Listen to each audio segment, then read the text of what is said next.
Good morning, everybody. Give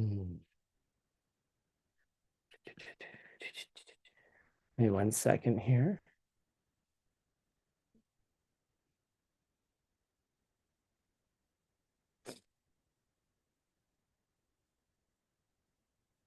Oops, that's why.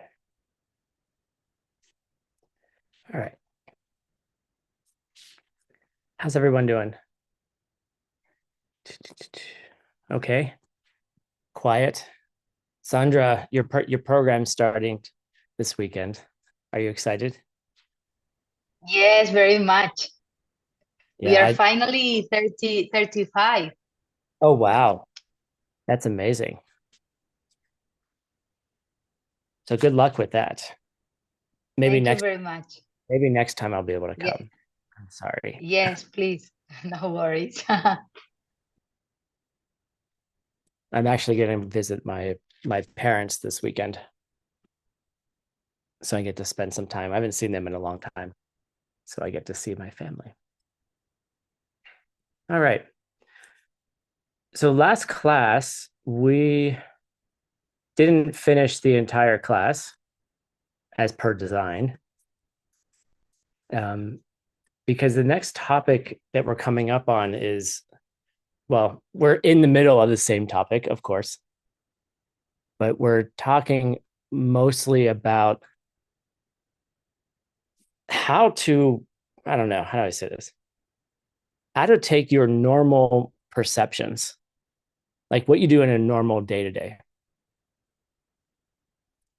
and then how do you evaluate them to understand that maybe you might be just a little bit wrong.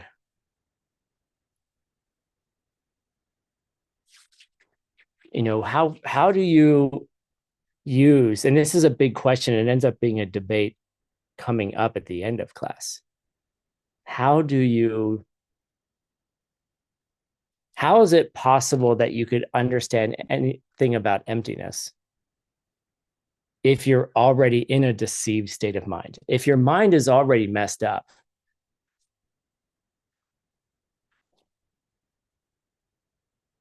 then how is it possible that you could even have a correct thought about emptiness? And what does it mean to even have a thought about emptiness? Right. And it becomes a debate because some people would say, oh, well, you middle wayers, basically the way that you think emptiness is can't be possible. So it doesn't exist at all. Right. So it becomes a kind of lively debate. And then we're going to kind of pull it apart and say, well, you're a little wrong. But the point of these debates is not to say, oh, look, this school is wrong. The point is to say, look, your your mind is one of these schools, right? Your mind is going to reflect the point of view in that school itself. So that's why we go through all of these steps piece by piece so that you can understand it's not the schools that are out there by themselves, it's your mind. This is your mind. It's your mind creating the wrong ideas, and it's your mind that's holding on to the wrong ideas. That's exciting. You're just wrong. No, but that's not the point. Not the point at all. So there's so many of you today that are here that don't have your cameras on, and I would love to see your pretty faces.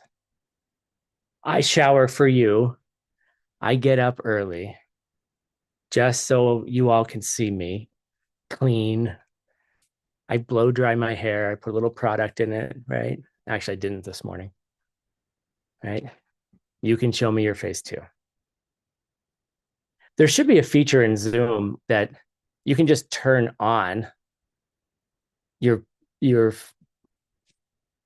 your camera for certain people. right? Like, I don't want this person to see me, but the other people can see me. That'd be a fun feature.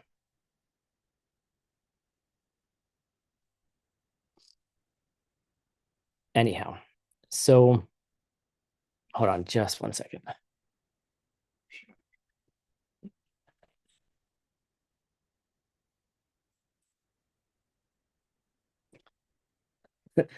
I had a pan on the counter right here, and it was echoing my own voice back at me, like it was creating like a drum. So it was annoying me. So I apologize. Um, so what we're going to do today is we're going to finish the last class, which is basically it's going to give you a 7-point analysis, super galupa, super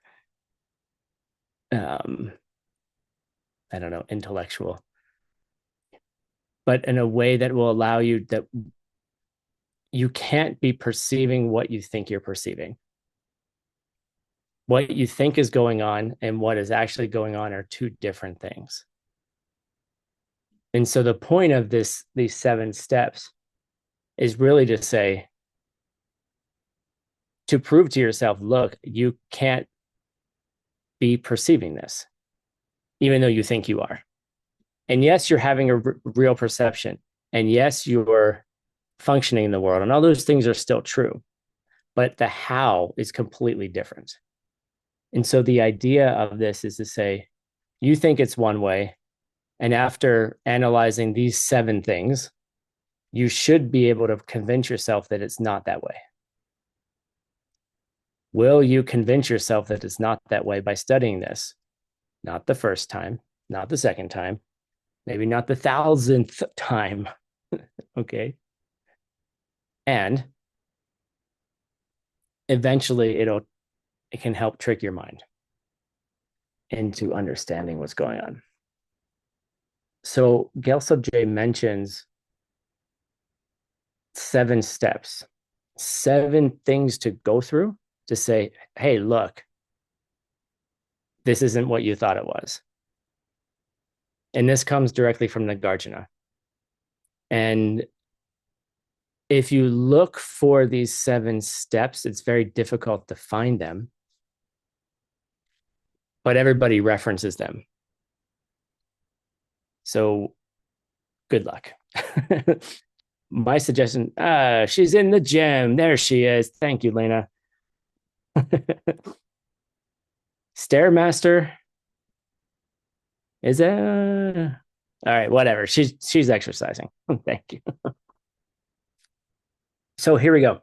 So the main example that they use is a cart or a wagon, which if any of you went to my translation classes in the beginning, we talked about Ashinte Sumje, which is someone who basically pulls the cart, right? It's the person that's creating things. It basically gets translated more or less as an innovator. So you're the one who pulls the cart along, like you're in front of the cart. And then there's a Shinte, what the heck is the other one? Sinpa? Anyone remembers, let me know. I'm gonna look it up right now.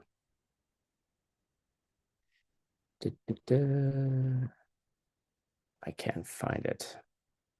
Or because I spelled it wrong. Shinte Sunje Sin something. Sinpa, I think it is. And that's the person who rides in the back of the cart. You're the holder of the cart, right? So an innovator is the one who creates, and then the other people are like marketers. Okay. They take the idea and then they run with it and they comment on it. So there actually aren't that many innovators in Buddhism. There's very few, and Nagarjuna is considered one of them. So basically, a shinta is a cart or a wagon. Another translation they use for is a car. All you need to do is think about a car. All right. So everyone have an idea of a car in your head. All right. Got it? Does everyone know what a car is? I don't know. We may never have seen anyone with a wagon. Gina's like, I don't know what a car is. Um, so have the idea of a car in your mind, and we're going to go through 7 steps. So the first one is the car its parts? So this is your first question that you ask yourself. Take notes. I don't see you all writing down. You're not going to remember this. I listened to this class 5 times. Okay. Just to teach it to you. All right. I listened to this section 5 times. Okay. Take notes. Don't waste your time. That's basically what I want to say. I don't care if you take notes or not. It's not for me. It's for you anyway. So, is a car its parts? Yes or no?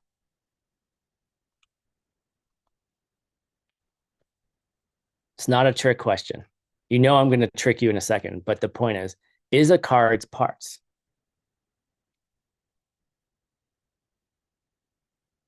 Yes, it is. It's made up of stuff. It's made up of doors and glass and pipes and electricity and wires, right? Seats, steering wheels. Is it its parts? Oh, you're saying no, but okay, so say no, but explain to me why it's not its parts. Hmm? Don't worry about your perception yet. We're not talking about perceptions yet.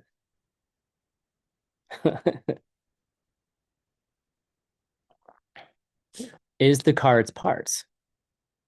Does the car equal its parts? How about that? And the answer is no.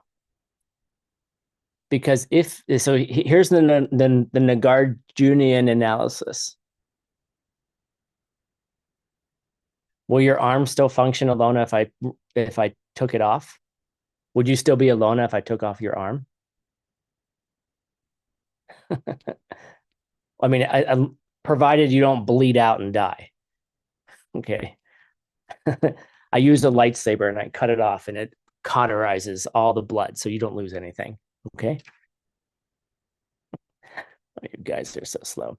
Anyway, is it its parts? And the answer is no. And Nagarjuna says no, because if the car were its parts, each of its parts would be the car.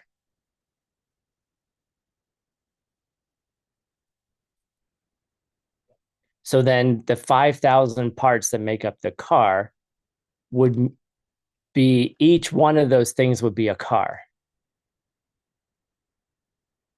And so then you would have 5,000 cars.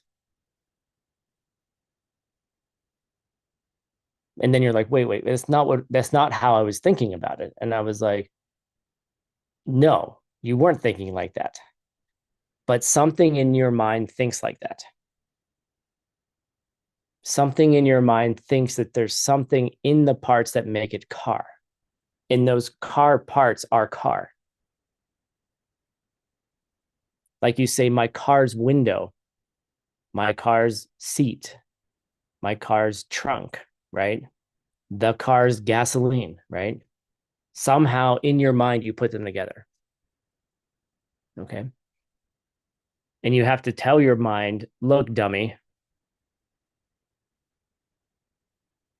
Yeah, but 5 minus 1 also equals 4, Lona.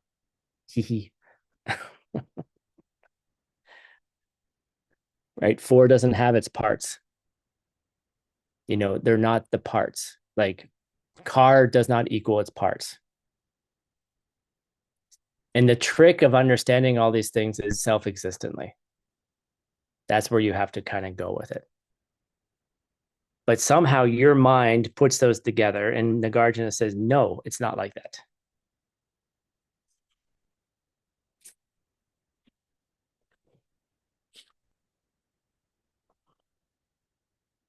So that's the first proof for you. That's something that's in your mind. Write it down, and then Maria, here's your meditation for the next 3 months. These 7. I thought about it last night. I actually have another one for you too, but this is the one for you to think about. Okay, so the first thing is we say the car is not its parts because the parts don't equal the car. Because if they did, then each of the parts would be the car, and then you would have 5,000 cars.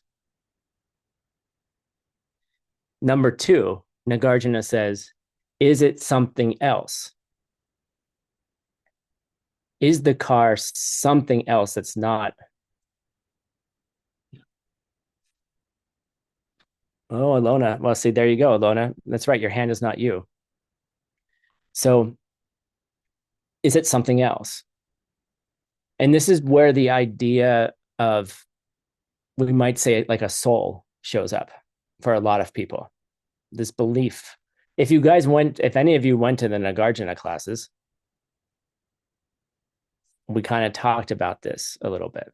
We talked about it in the last class where Geshe Michael went over the nine questions of a belief system. This is 7 of them. Okay. This is 7 things to consider. So the idea that there's a soul, right? There's something, Alona, that's separate from her body and mind. Okay. And I think a lot of us believe this about ourselves. There's something Tim that's separate from Tim's body and mind. Right? Many religions talk about the soul passing on. And even in Buddhism, you have to be really careful when you talk about, oh, they transitioned into the bardo and they went into their next life. What went into their next life? Did the soul go into their next life? How many of you, like, if you think about it, that's what you think is happening. So, oh, so your seeds go into your next life? Your seeds are self-existent? This is a fun class, right? So is there something that your seeds are the thing that carry over to your next life? Oh, so your seeds are self-existent from you.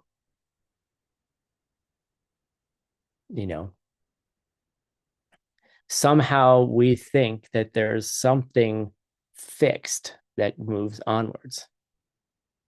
Okay. And Nagarjuna is like, no, that doesn't work that way. And we've done this analysis before. This is why Shanti Deva looks like he's like, oh, we're going to talk about bodhicitta and how to care about people. And then he's like, oh, yeah, actually, we're going to talk about emptiness. And this is deep, deep, deep stuff. And we've actually talked about all of these things before in different ways. We're just reviewing it now. And it's good to review it over and over and over again. Okay. So why can't there be a soul that has a body and mind?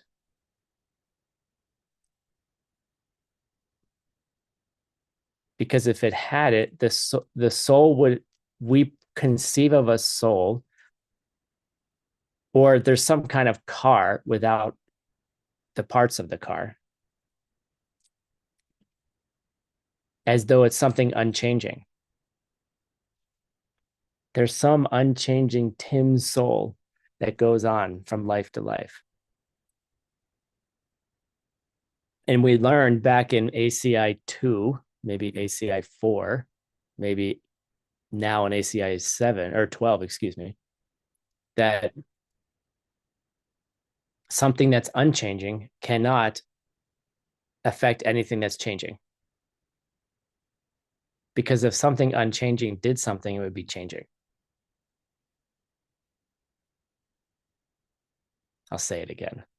Wake up. For none of you, it's 6 o'clock in the morning. Wake up.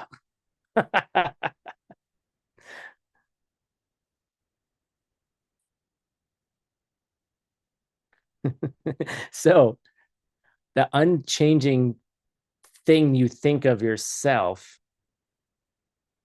can't do anything, because if something is unchanging did something, it would be a changing thing.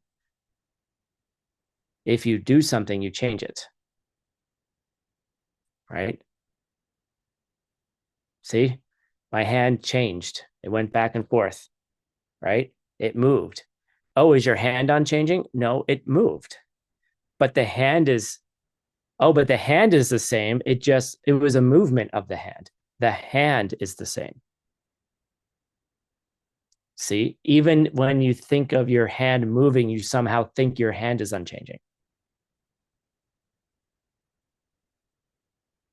Don't say to yourself, oh, I'm such a good Madhyamika, Prasangika, upper middle way practitioner because I know that everything is changing, including my hand. Yeah, until you say my hand moved. And then you think you have a hand that didn't change. Okay. So the whole point is you have to catch yourself in these thoughts, right? There isn't something else that's other than the car, like a soul or like a unchanging car that then becomes the car. The garbage truck just came by, right? The garbage truck came down the street. The garbage truck moved, but the garbage truck is still the garbage truck, right? You have to think about it. All right. Just smile, nod, take a note, do some meditations, and say, thank you, Nagarjuna, for teaching this many, many years ago, now in 2024. All right.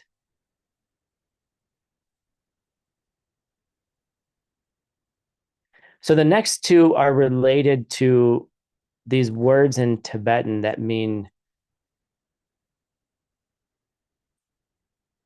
support. It's like, how do I say this? It's 10 and 10. So it's RTAN, oops, and BISTEN. All right. One thing supports the other. Like an archetype doesn't create anything, Maria.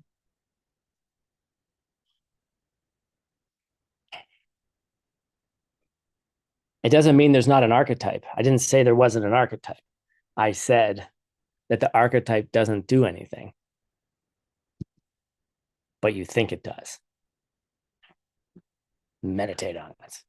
Okay. All right. So these two things. So imagine there's a table. All right. Here's a table. Ta-da, here's a table. And here's something on the table. Okay. Does the table support the mala beads? Okay. And so what we're talking about here is, let me get my notes, make sure I say it correctly.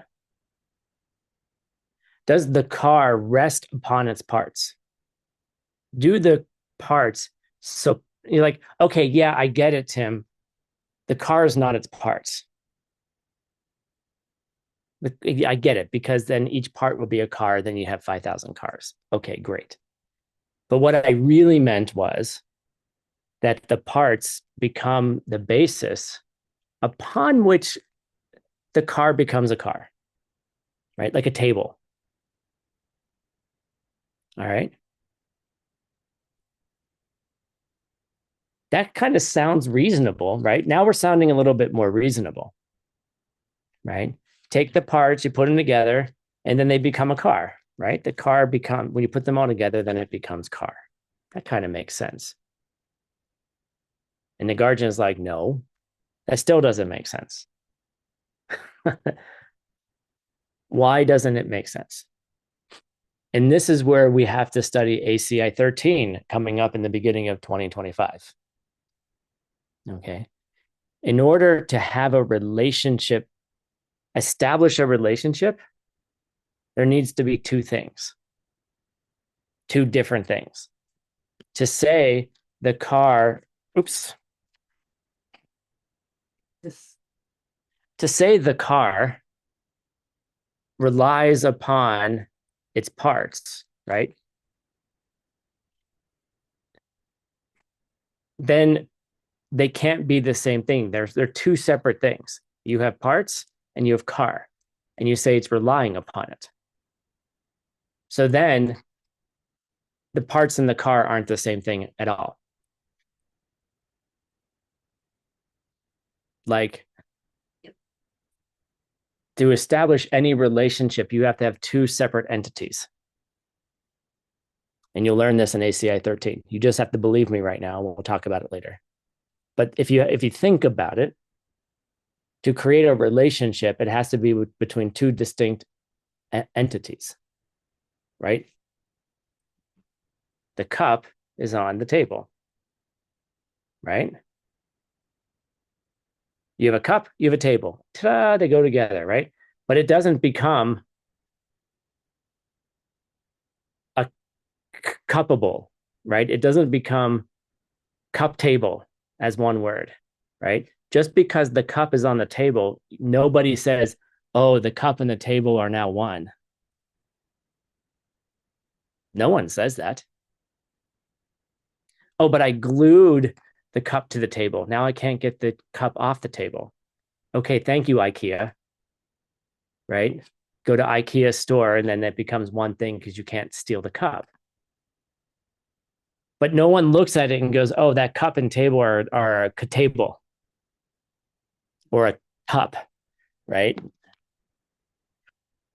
But you think that way. Okay. That's what you think is happening, that there's some kind of, even when you think of the highest middle way and you're like, oh, well, I'm just putting my label on those parts and they become the car. The label rests upon the parts. That's what you think is going on. You think you see some parts out there, and then this beautiful label comes out of your head, this beautiful mental image comes out of your head, and then wraps itself around the parts like chocolate sauce on ice cream. And you say, oh, that's a car. But Tim, that's how we talk about it. Yes. Of course, that's how we talk about it. But is that what's going on? Is it helpful to think of everything like chocolate sauce? Yes. Because it could be, hold on.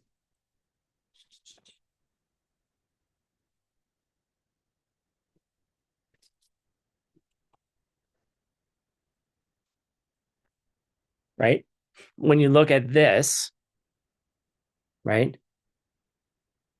You think you see here's some parts. There's a length, there's some roundness, there's some brown, there's some silver or satin nickel, learning all about new colors as I'm as I'm redoing kitchens, right? And you think there's an image that comes out of your mind that wraps around this and becomes a pen. The mental image depends upon the parts, relies upon them. You think they're two separate things. You're like, God damn it, I was wrong. Yes, but you weren't wrong. You were just learning. Okay. I mean, yeah, you're wrong, but don't take it that way. Okay. Don't worry about it. The point is, we're trying to use deceptive reality to understand why deceptive reality is deceptive, because we're not able to see what's behind it directly.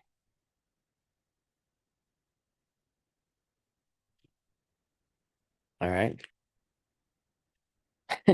Maria, you're so, like, Maria is the most like calm looking person. She's like, oh.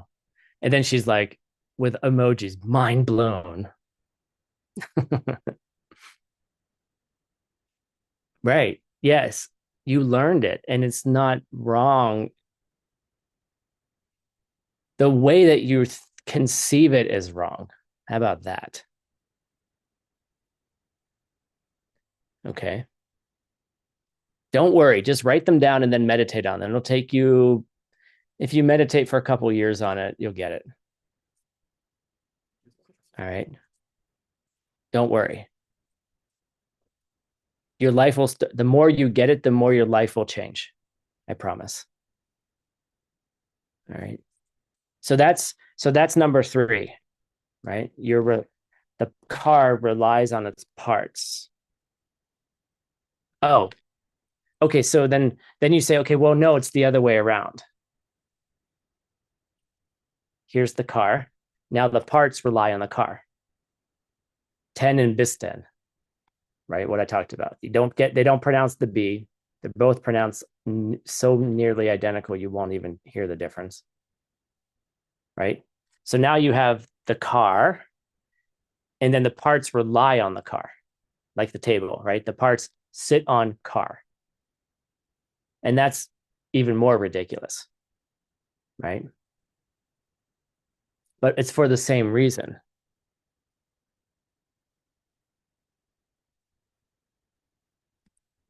If you establish a relationship between two things, they have to be two separate things: car, parts on top of the car.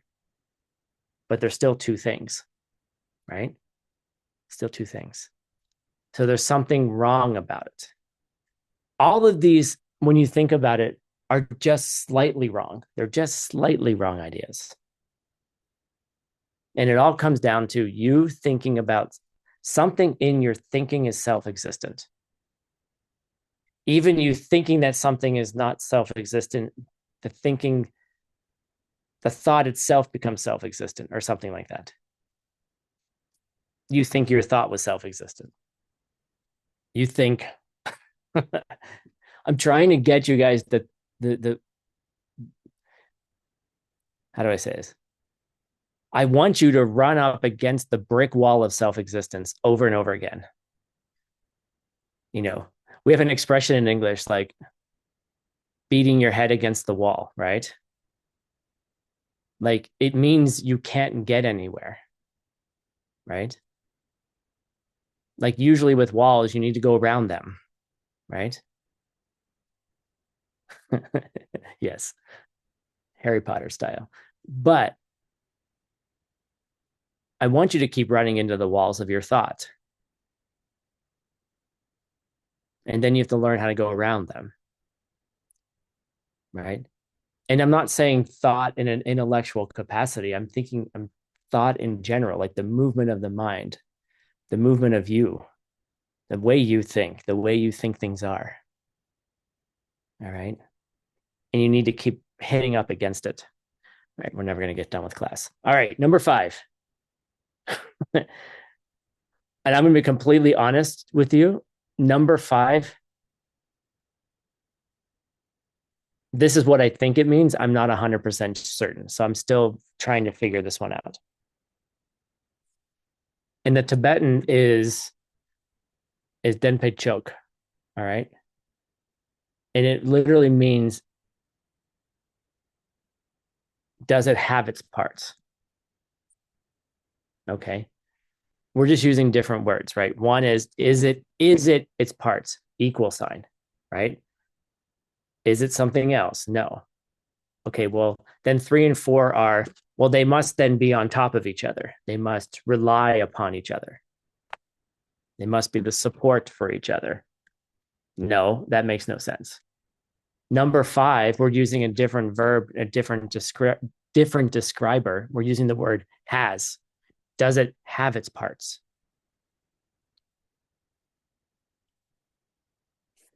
Okay, so you're basically these are all the objections that would come up. Let's look outside. It's nice. All the objections that would come up. Okay, it doesn't equal its parts. Okay, fine. It doesn't rely upon its parts. Okay, fine. Does it have its parts? Like, does it possess? The word in Tibetan means possess. Okay, now I understand it. It's funny, like once you say things out loud, it's easier to understand it. Right? Does it have its parts? It sounds similar, yes. They're all very close, Ken. They're very, very close. Good. You're getting it. They're all very, very they're very similar with slight differences. Okay. Does it have its parts? So looking at the pen, right? Let's look at the two colors. Now, I want you all to, I'm gonna scoot over this way so you can kind of, we'll do it this way. Okay. Here we go. Okay. I want you to look at this object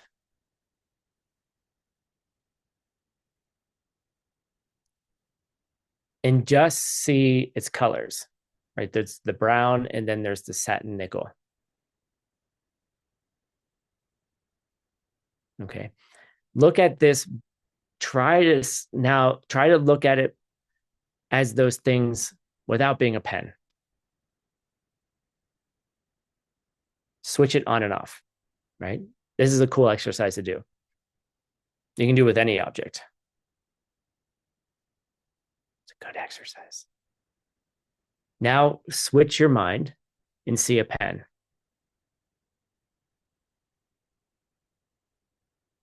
All right. Switch it back now and see the brown and the silver.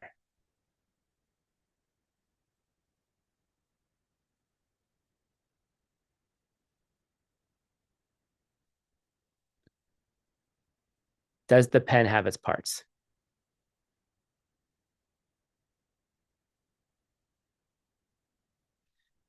You became prejudiced to think that it was already a pen.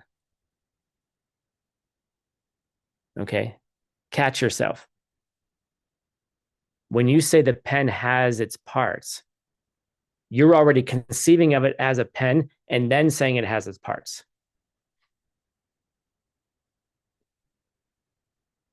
So your mind is prejudiced to think it's only a pen and the pen has its parts. What? Yes. Think about it. You have to think about this one. Took me a while. I just got it. It's kind of funny. I just got it 5 minutes ago. You thought of it as a pen before you saw its parts.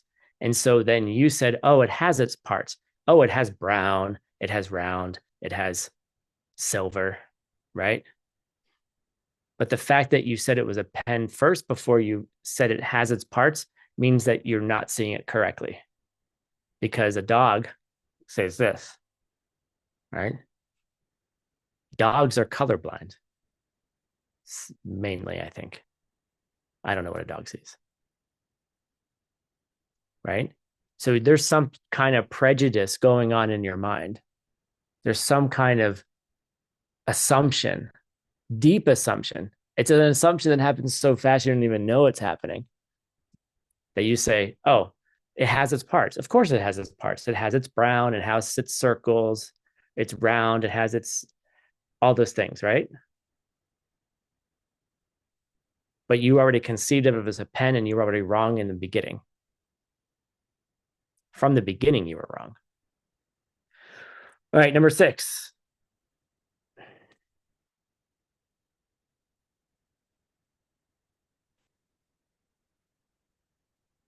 It's kind of similar to number 5.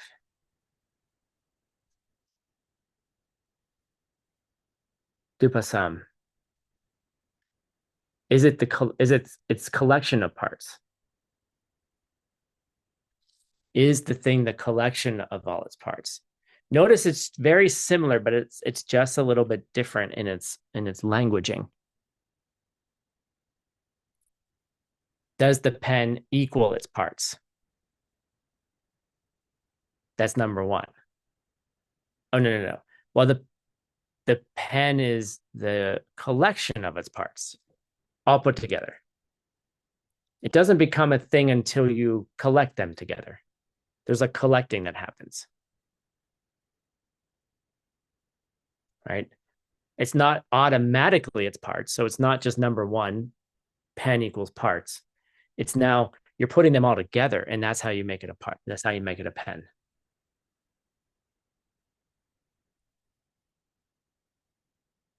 And the trick here is always to keep going back to self-existently, independently, like independent of anything else, on its by itself out there. Okay. And the way you deal with this one is the same way. You conceived of it as a pen first. You thought it was a pen from its own side, and then therefore it's the collection of its parts. So you had a wrong idea about the pen or the car or the basket or the boyfriend, right? The boyfriend who said something mean to you, the boyfriend who doesn't love you enough, the boyfriend who doesn't put the toilet seat down or doesn't do the dishes. Okay. You think that those parts make the boyfriend, but you establish that they were boyfriend first. And then you're like, oh, all those parts come together, all the annoying things that boyfriends do. Okay. So you thought of it first as a pen, and then you were like, oh, it's a collection of parts. Really? By itself out there? Okay. And then you have to meditate on why these are all different. And then number 7 is just the general shape of things. Okay. It's the form. I think that's the word it uses. Yep. Yipkina. And that means it's shape. Like and this one's pretty easy to kind of break apart, but it's like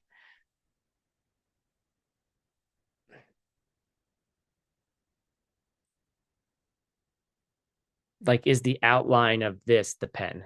Like because it has certain physical characteristics, it has to be a pen.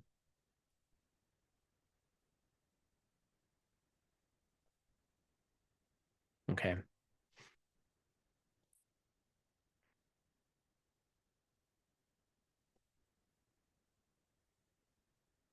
Then the question becomes, well, what's really going on, right? You know, and this is what we're going to kind of get into throughout the rest of the class, right? There's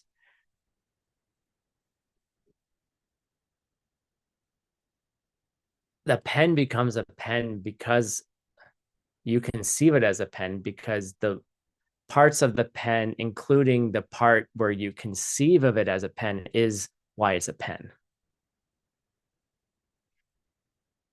The part of the mental image plus all of the other parts is what makes it a pen. Put the parts together differently, have a different object. Are you saying I can take the arms off my boyfriend and put his legs where his arms are? No, that's not what I'm saying. You know, that's not what we're saying. But it could be that way. Put the parts together differently, you get a different experience. Look around your world. Is it a hell realm or is it a divine paradise? Which one is it, Gina? Right? Which one is it? Well, it depends on the parts. Which part does it depend on? Oh, your part. And your part is not separate from the part of the thing that's out there, over there. And we're going to learn about why. And you're going to learn about how to analyze this so that you can figure out what the heck is going on.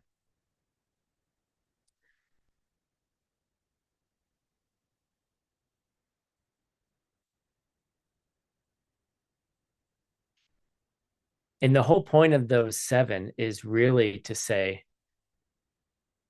even when you're thinking about emptiness, you're thinking about something self existently. If you're not already a Buddha, if you're not already an Arya, and even if you're an Arya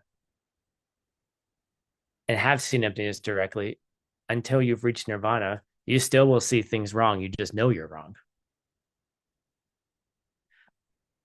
You see. So it's okay. It's okay to see things incorrectly. Even an Arya sees things incorrectly. It's just how you take it, how you believe it. Right? An Arya still see things as coming this way as self-existent, although they don't. They don't get confused by it.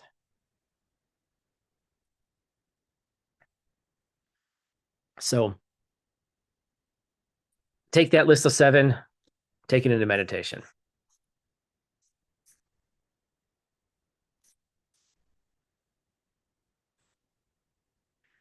All right. We're going to have a little bit of, it's picture time. Okay. Different. I'm not going to talk. I mean, I'm going to talk, of course, but it's picture time. So we've actually learned this in a different class already, I think. I don't remember which ACI. Different proofs of emptiness. All right. So the main proof of emptiness is called the sliver of diamond. All right.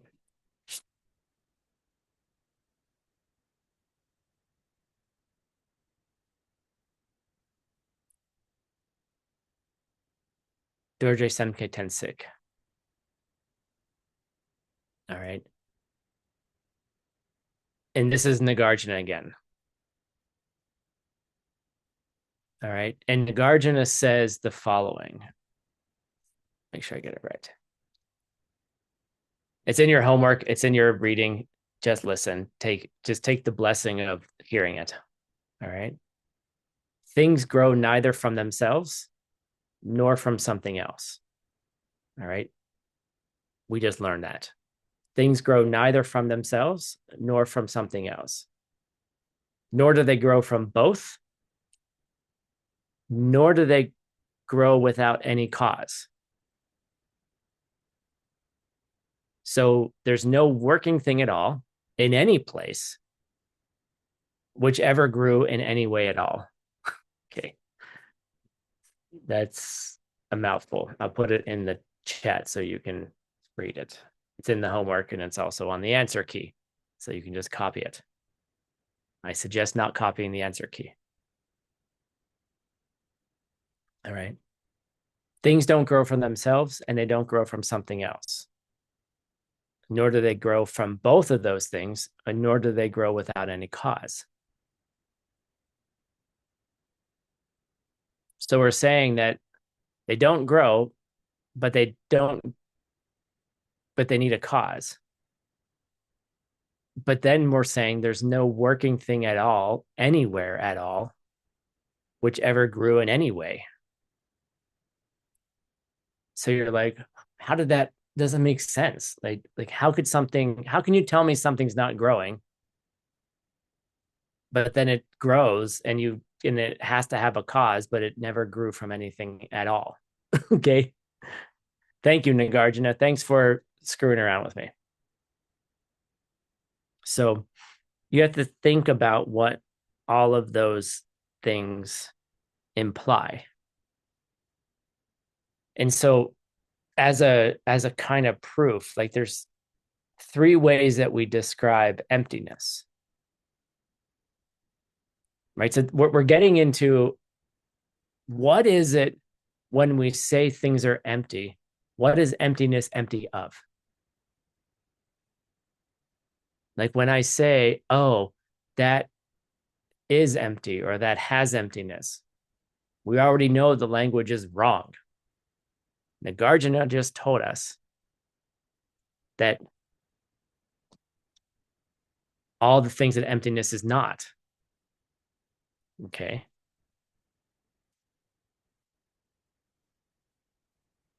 These mala beads have emptiness. Oh, they have emptiness? You just told me it can't possess emptiness. Uh-huh. Exactly what I told you. So this equals its emptiness? No. Is it from something else? No. Right?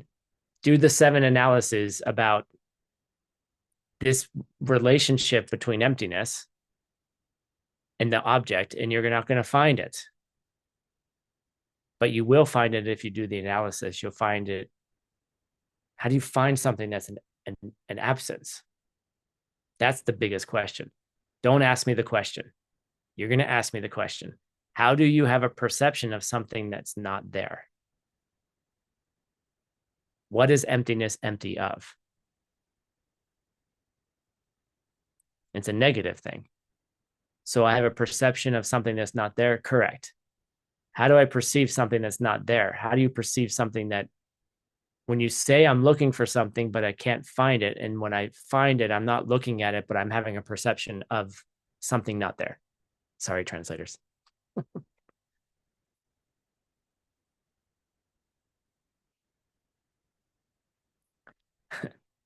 Lauder's like, oh my God, Tim.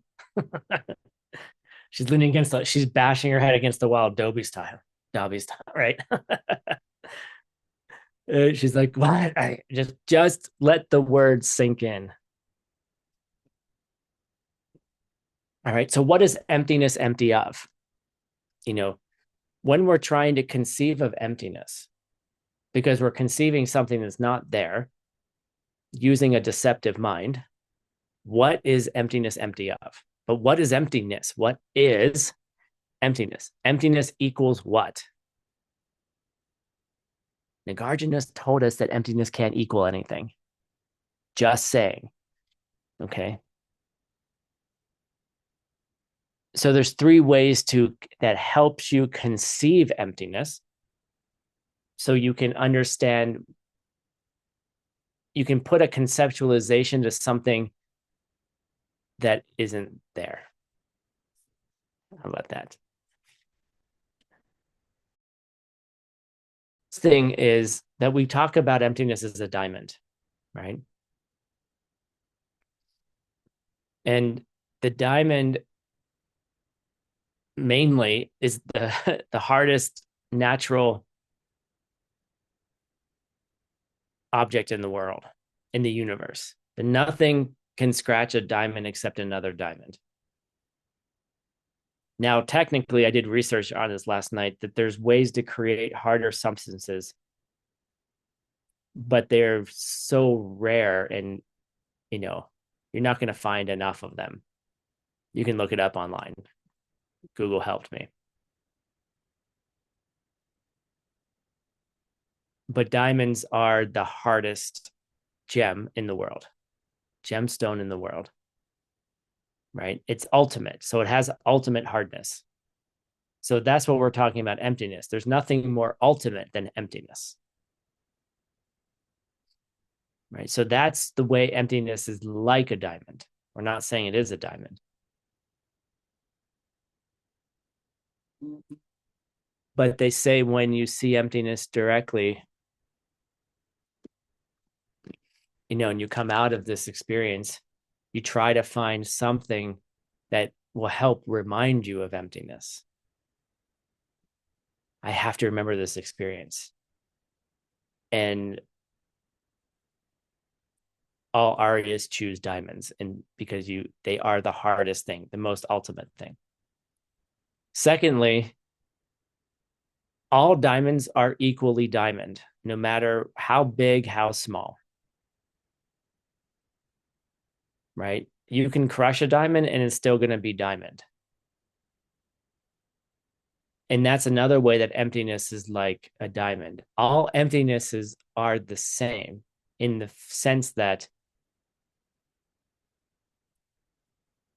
hey, sorry, trying to teach her not to scratch the furniture because she's trying to teach me that all furniture is the same.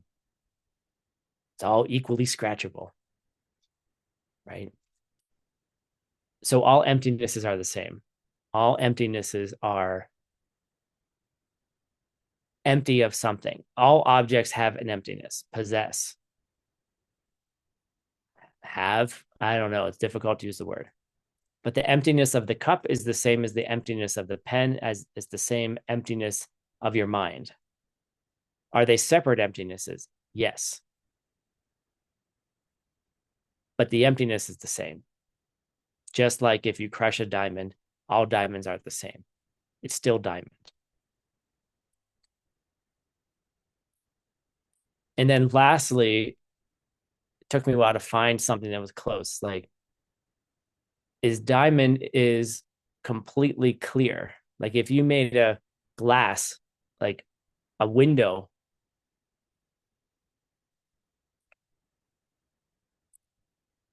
made of diamond, it would be completely clear, like the glasses of this little girl.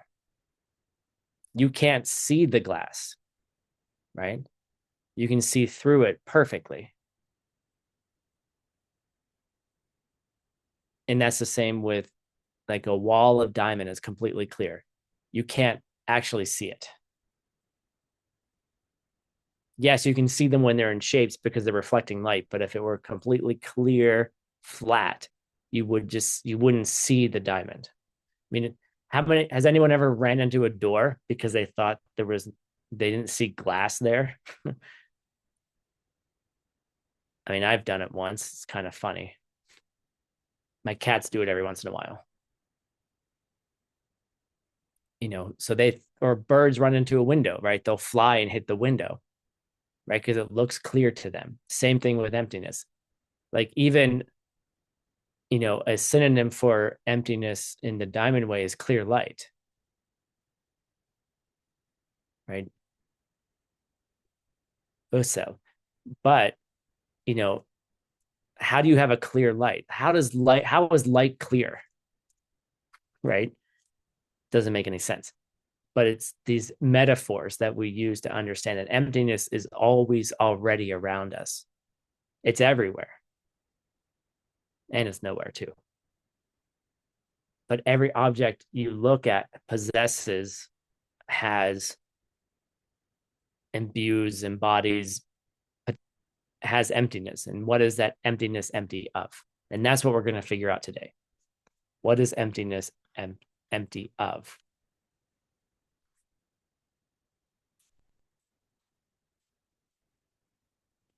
So, what is emptiness empty of?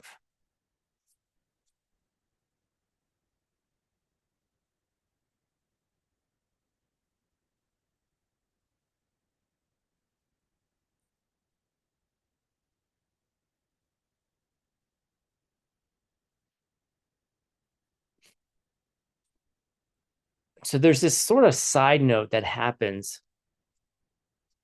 at this point, and it's kind of it's a pretty much a bomb in the sense of what you thought things were. Like you can do the analysis, like we can do the analysis of the parts, right?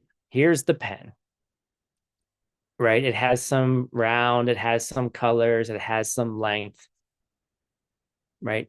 And you put it together as pen, a dog puts it together as a chew toy. Okay, no problem, right? No problem. It's easier to understand that.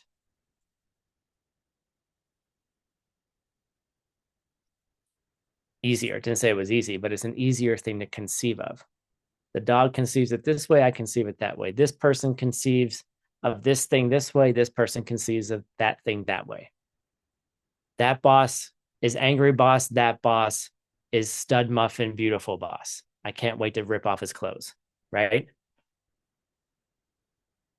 Which one is he? Which boss is he? Right? Right? And so he's both and he's neither. This is both and it's neither of the two, right? It's a pen or is it a chew toy? Well, it depends on who's looking. That's easier to understand. What about the emptiness of causes?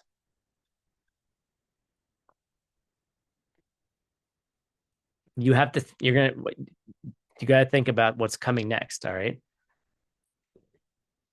Did you think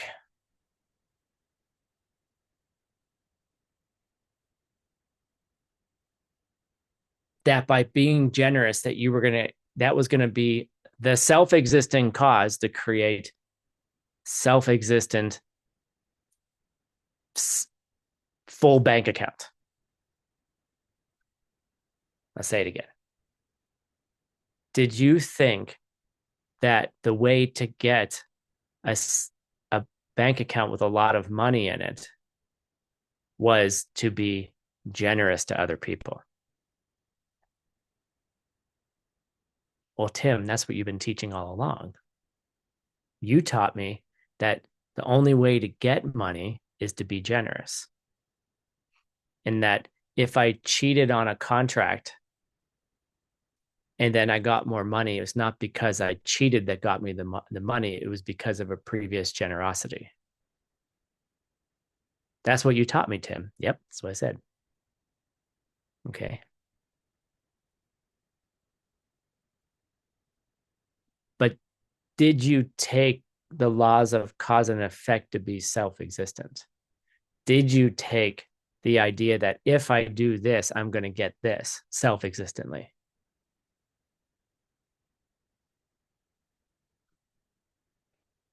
Yeah, that's exactly what you said, Natalia. You assuming that karma is self-existent, but it's karma. If you say it's karma, it's self-existent. You think cause and effect is self-existent. You think that if I do this, I'm going to self-existently get a good bank account. Versus seeing it as a mere shift in your perceptions. And you have to meditate on it. I can't prove it to you. Oh, but Tim, you taught me that cause and effect work. Yes, it does work. How does it work is completely different than what you thought it meant. That's why it's in ACI 12, not in ACI 5 or 3 or 1. Okay. Because it's advanced. It's an advanced idea. Are you saying, Tim, that I should stop being generous? No, I didn't say that. You're actually kind of screwed now. You have to be generous because now you understand how it works. And if you're not generous, you're just going to get worse results faster because you understand how it works. You're cursed. I'm sorry. Well, Tim, my life sucks right now. Yep. It's worse than it was before I started. Yep. That sometimes happens. But you told me that if I did the 4 steps, I'll have a better life. I didn't tell you when you'd have a better life. I just said you would be planting seeds for a better life. You're the one who assumed it was going to be in 6 months or a year, or you assumed that. I never said that. See why we don't say these things in ACI 1 or DCI level 1? Because you never come back. Now you're stuck. Notice these classes had 180 people in them when we started. Now we're down to 60. All right. Does that mean I'm a bad teacher? No, it just means it's difficult. Okay. It's difficult and you're going to have difficult times. And I know some of you are going through difficult times and you're asking me really good questions. And I know it's hard. It's hard. I know it's hard because you're trying to figure something out that's completely opposite to the way that you thought that you were thinking, the way you thought things were. You see, and it gets hard. And that's why we actually need each other. That's why we need community. That's why you need each other. That's why you need friends. That's why you need someone that you can go to when you're having a Dharma meltdown. If you don't have, you need to have people who can understand what you're going through because it can get difficult. It doesn't self-existently have to get difficult. Okay. But your angel and devil will battle each other. And if you thought that being generous was going to create a good result by itself, you were wrong. Oh, but why did you teach it to me that way? Because it'll work. Get it? Like you have to get like it works and you're wrong. But if you can understand why you're wrong, it works better. And then you don't have to suffer as much. You suffer a lot less. Okay. So when we're talking about the emptiness of what is emptiness empty of, right? When I pour this cup into my mouth and I drink all the coffee in it, Eventually the cup is empty, right? And I'm not going to turn it upside down because I still want my coffee. All right. What is emptiness empty of?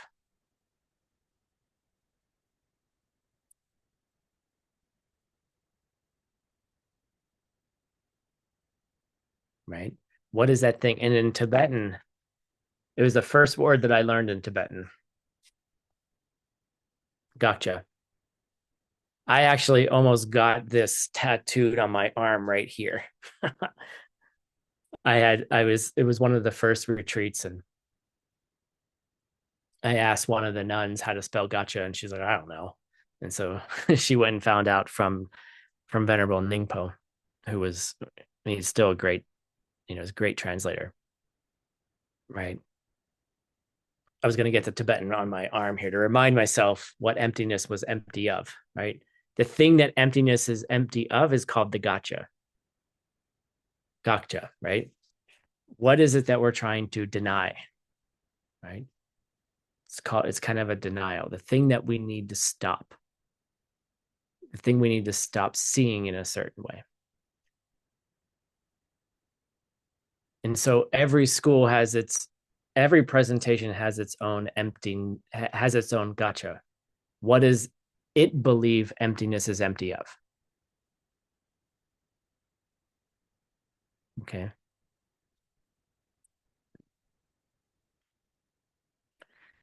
So we're just going to go directly into the middle way version of it. We're not going to spend time on the other five. Okay. What is that self-existent thing?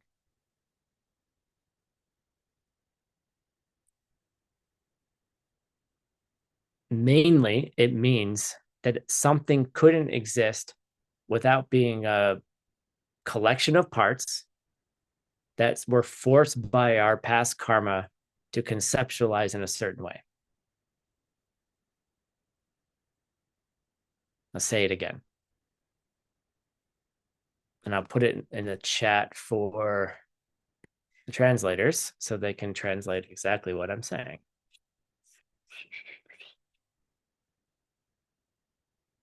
Oops. Come on. Control. Let's see. Oh, there it is. Okay. Right. What is emptiness empty of? What is the gotcha? It's a thing which could exist without being a group of parts that were forced upon us by our past karma to conceptualize in a certain way. Meaning, that first part is the most important part of the gotcha. Okay. A thing which could exist without. Okay. If it, and the thing is, you think it exists without that. Your perception, you are forced in your perceptual world, in the world of you, that it's not that. Okay. And that's the thing we deny. We deny something that could exist without that thing happening. That being a group of parts forced upon us by our past deeds to conceptualize in a certain way. I conceptualize this as pen immediately. So fast, I don't even see it. Like my cat, right? I look at that and that's a cat, right? She's just kind of showing off right now, right?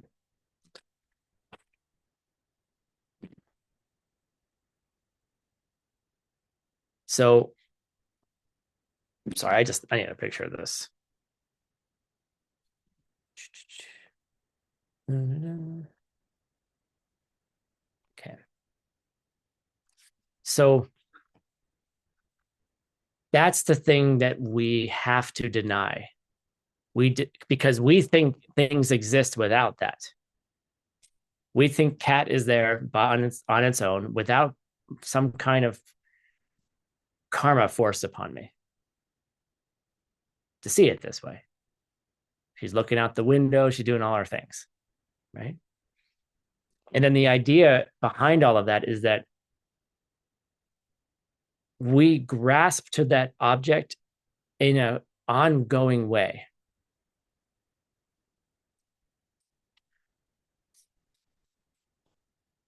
And we grab onto it as though it existed, just like a two-headed purple elephant that's rampaging in this room. You're like, wait, what? There's no such thing as a two-headed purple elephant. Correct. Just like there's nothing out there that's existing that's not being forced upon you by your past karma to conceive of it in the way that you're forced to conceive it. You are so forced to conceive it in the way that you are seeing it, that that's what's real for you and that's what exists for you. And you take it to exist by itself. And then you take it to be that way, and then you will fight to the death that it is that way. All war is based upon a two-headed purple elephant in this room right now.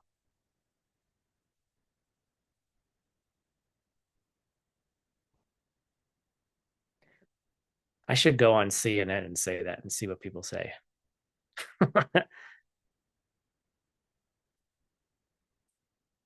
If you had the karma for a two-headed purple elephant rampaging through this room, I guess. But the example we use is something that doesn't exist for us. There's no one in the world that is going to say there's two-headed purple elephants.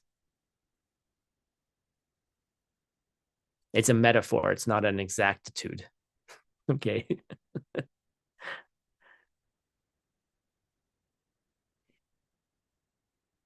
But everything that goes on for you is functioning in the same absurd way. And you just don't see it. And it's depressing. Right? You don't see it. You're forced by your past karma not to see it. That's depressing too. Your past karma is forcing you to see things wrong.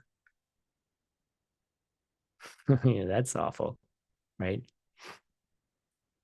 But don't get too depressed. You're in this class.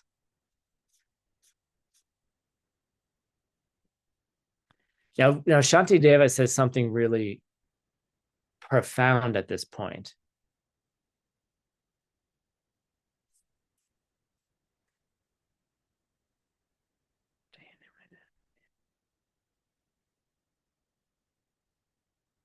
And he says someone would never be able to understand how something is empty of being that thing, okay, without first meeting that thing which you imagined it to be.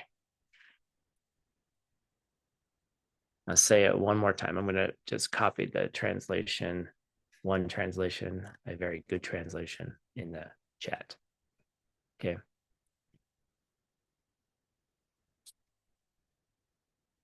You would never be able to conceptualize how something is empty of being the thing that you think it is without first encountering it, meeting it, perceiving it in the way that you imagined it to be. So meaning you have to imagine it incorrectly to be able to understand what's incorrect about it. You imagined it one way, you perceived it one way.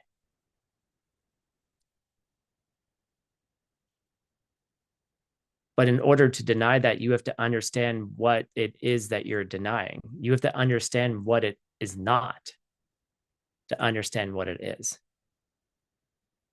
It's kind of a cool way of learning, right? It's a kind of it's cool. It's a cool way of getting at it. We have to understand what's wrong to understand what's right. But you have to encounter all the wrong things first to understand what's right. So it's not depressing at all.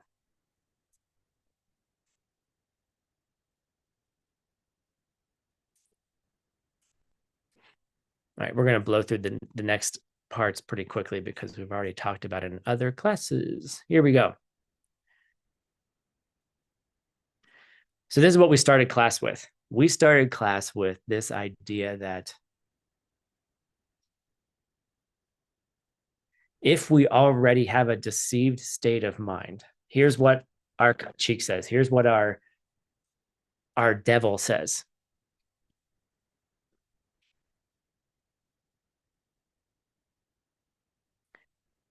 If the state of mind, which is perceiving emptiness intellectually, which is what we're doing right now, unless you're a Buddha seeing emptiness directly all the time. Okay. If you are seeing, if you're perceiving emptiness intellectually on the path of preparation, and therefore your mind is deceived because you're already seeing things incorrectly, then the mind must be mistaken already in that the idea of emptiness is wrong. This is the argument. You already have a deceived state of mind. Your mind is already seeing things incorrectly. So therefore, your understanding this idea that you're putting onto emptiness is also wrong because it's deceived as well. Makes sense, right?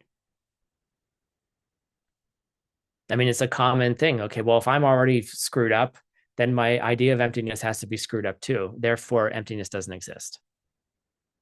Emptiness is wrong. That's what the person claims, right?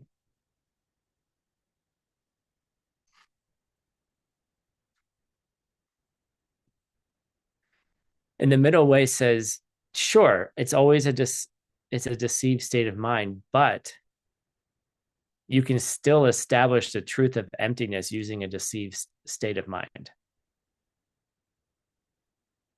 And so this is what Shantideva says to us, is that in fact, we first go through imagining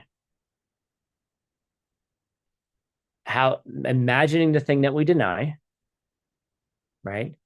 And then we perceive intellectually how it could never have existed, would never, will never exist. And then we can say, well, my tendency to see things as self-existent is still there.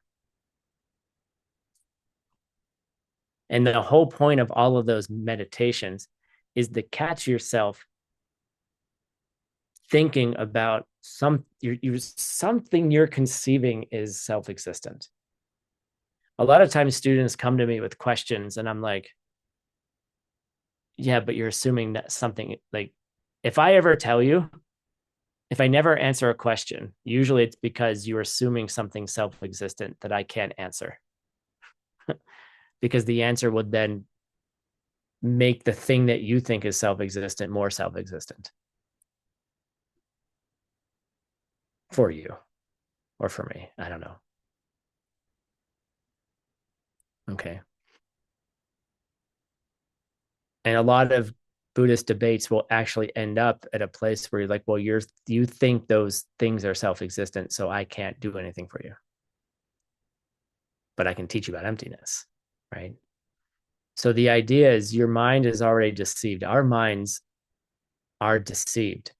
And we're using a deceived state of mind to establish that it is deceived and that we're seeing things incorrectly. Translators are looking forward to the next 10 minutes being over.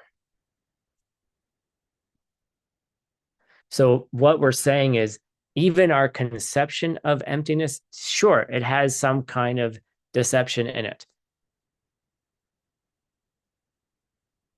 We believe that emptiness, as we're talking about it, is self-existent. That's the way we talk about it. This thing has emptiness. Emptiness is this. You're already in a deceived state of mind, deceptively conceiving of emptiness in a self-existent way. No problem. Middle way says no problem.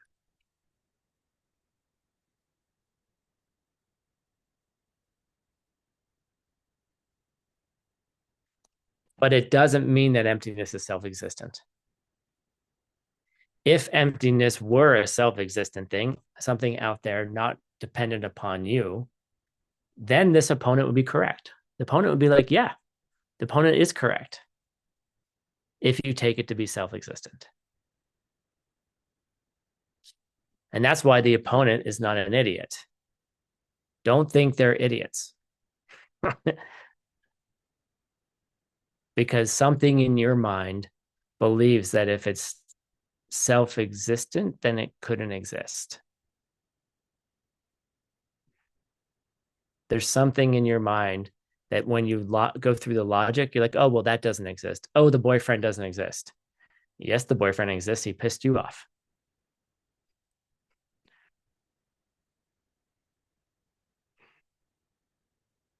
Oh, oh, but your anger is not self-existent either. Then you take your anger to be self-existent, right? I am angry, right? Then therefore samsara.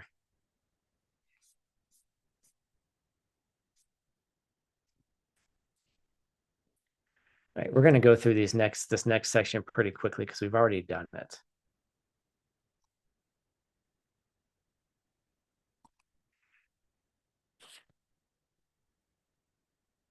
What were those pictures about? All right, cool. Well, these are pictures that we didn't look at, but you can figure them out. You're thinking the wrong way. And this picture is about you have to conceive of what emptiness. Imagine what the object could be so you can understand what it's not. You have to conceive of it incorrectly to understand what it's not. You have to first encounter the thing that you need to deny, the thing that would exist by itself. Then you can deny it.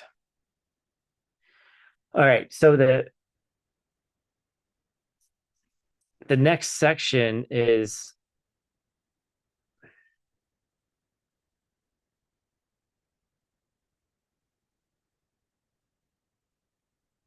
hold on.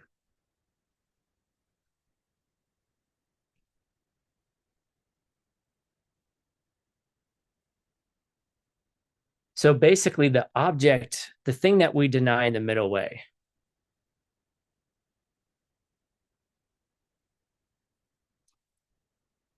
is an impossible thing which has occurred outside of dependence, outside of dependent origination, outside of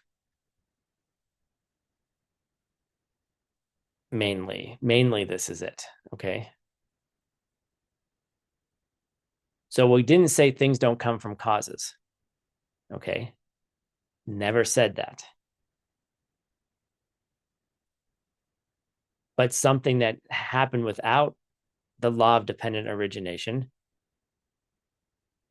doesn't exist. And you have to think about this. Like there's every angle we get to, we kind of bump up against ourselves. So basically, the proof is consider all things, inner and outer. Dempamete, none of them exist truly because they exist in dependence upon other things. All right. They occur in dependence and they're like a mirror. They're like a reflection in a mirror. That's what this picture is about. All things are like a reflection in the mirror. They occur in dependence on something else. They're already always a reflection of something. And then we need to figure out what it is. And so we're going to go on a trip about what dependent origination means in the three schools. Okay. It's a fun little trip. And we've already done it. So that's why we're going to go through quickly, which will probably mean Tim doesn't go quickly and we'll finish it up next week. All right. The first understanding of dependent origination is the functionalist understanding. Okay. From mind only downwards, sutrist and abhidharmist. Things are dependently originating, meaning things exist in dependence when they depend upon causes and conditions, right? When your mind says, well, that happened because of this, I got money because I was generous, right? Something like that. It's not incorrect, but it's not complete. The second group, the second one is called the independent group, which is the lower middle way. And the lower middle way people say yes, but everything's really dependently originating because they have parts. Why? Because not all existing things in the universe come from causes and conditions.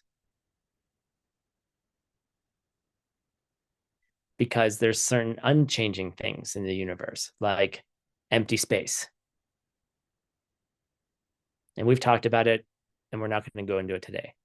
But there's certain changing, like empty space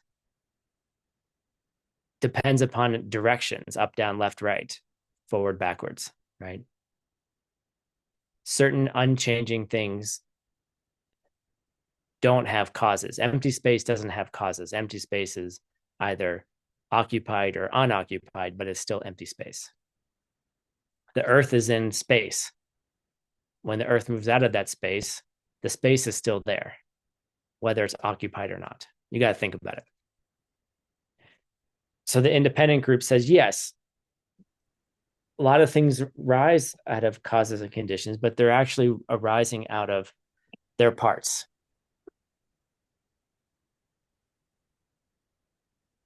Things depend on their parts. Okay. Which is a little bit different. What's the relationship between things depending upon causes, like getting financial freedom through being properly generous? And I don't mean giving away all your money either. What's the relationship of that to depending upon its parts? You get to meditate on it. Yay. And then the third one, then the Prasangika group of the middle way, the upper middle way, says, well, actually, because those parts themselves from the lower middle way also have parts too.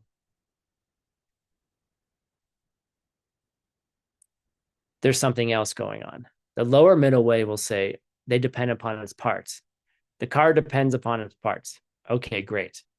The steering wheel, the chair, the wheels, the gasoline, all that stuff. But those things have parts too. So the Prasangika group says, well, actually, what's going on? They dependently arise. They depend upon the projection on the blank screen, forced upon us by our past karma, which we've heard a million times, causing us to interpret that collection of parts, that raw data, in a certain way. Okay.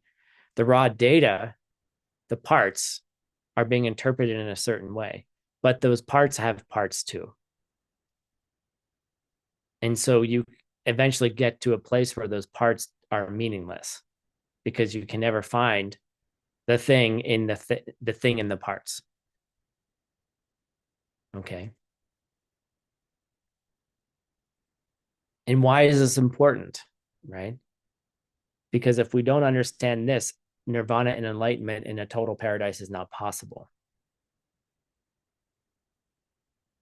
Oh, but so Tim, you're saying that the functionalist group isn't useful? You're damn right it's useful. You have to be doing good deeds. You have to be collecting good karma. You have to be doing all of those things. But you have to understand why and how that can change the way that the parts are put together for you to create a total different kind of world.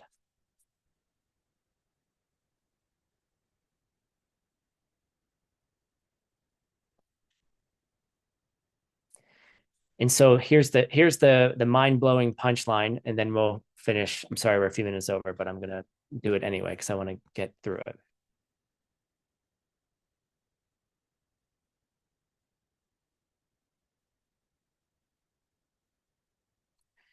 So what is the gotcha? What is the object that we deny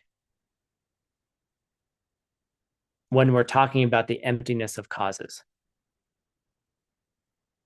Okay. When we're talking about emptiness of causes,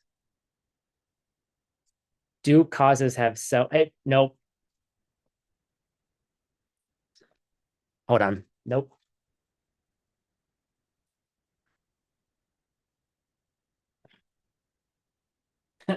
The emptiness of causes. She was going hunting. I don't want her to kill the bird. Think about it. The object we deny when we're talking about the emptiness of causes is that we think that causes work in an external self-existent way to create the results rather than a shift in our projections forced upon us by the karma which put the cause into place. You think when you go to the nursing home, it creates the partner.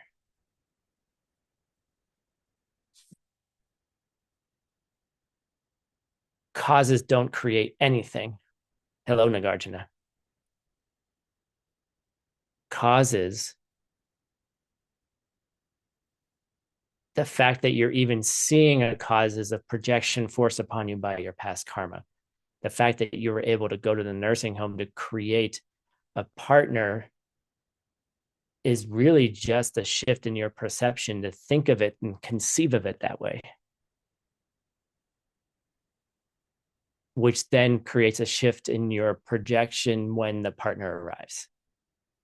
The arrival didn't happen on its own. They didn't just show up at the door.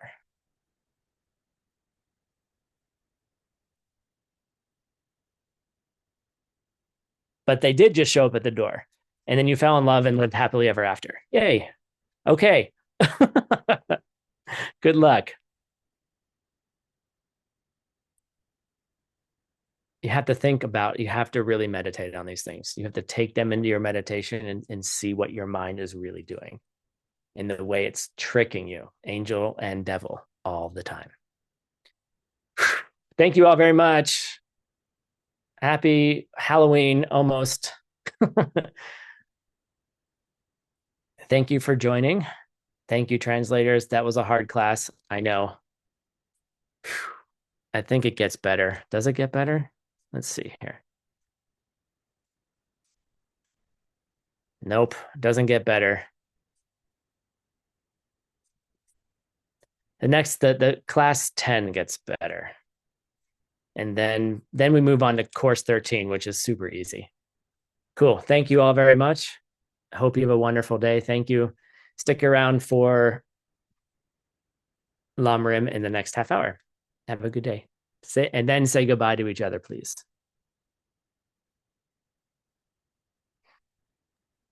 Thank you. Goodbye.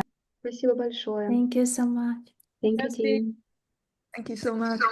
Thank you so much. Muchas gracias, maestro Tim. Quédate, por favor, y sigue enseñando. Gracias. Gracias por hacernos explotar la mente.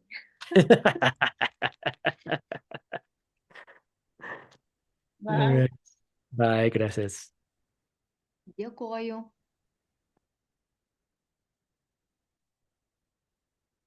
All right. Take a break. See you guys soon.